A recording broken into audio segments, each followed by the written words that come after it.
Praise to our Lord Jesus Christ. Good morning pala sa mga follower natin at viewer dito sa domestic. Praise the Lord. Maganda yung panahon. Nakaano pala tayo ngayon, nakahulog pala tayo ng angkla ngayon kasi yung panahon ngayon habagat.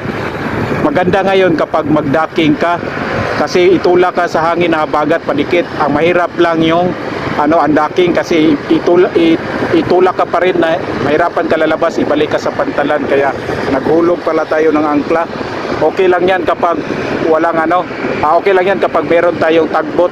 Hindi kasi wala kasi tugboat pilot dito, tapos yung pilot boat namin, yung si Benji, hindi pa ngayon maka-assist, kaya kailangan talaga hulog tayo ng angkla sa port side para malabas lang tayo. Hilain lang natin yung angkla natin, tapos ibuka muna natin yung pupa natin, birahin muna natin yung headline, tapos permin spring line, area lahat ng lubid sa pupa, tapos ibuka lang natin yung pupa natin, tapos hard starboard tayo, tapos hilain lang natin dahan-dahan yung angkla.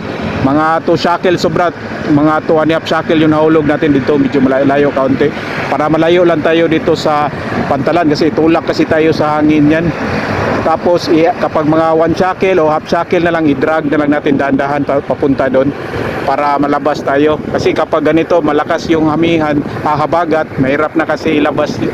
Kapag yung bow thruster hindi na kaya ng bow thruster yung hangin, para na kasi katong layag ba, para yung windage na niya, lalo na may pangarga na ng container, parang layag yung barko, ibalik siya sa pantaran. Kaya ngayon medyo mahirap yung undaking ngayon, pero dandahan lang tayo, manalangin na lang sa Panginoon Diyos kasi wala tayong pilot dito, wala din yung tugboat dito kasi maliit lang dito na lugar yan, dyan lang yan, tapos ito lang, maliit lang to, kaya lang, dandahan lang tayo.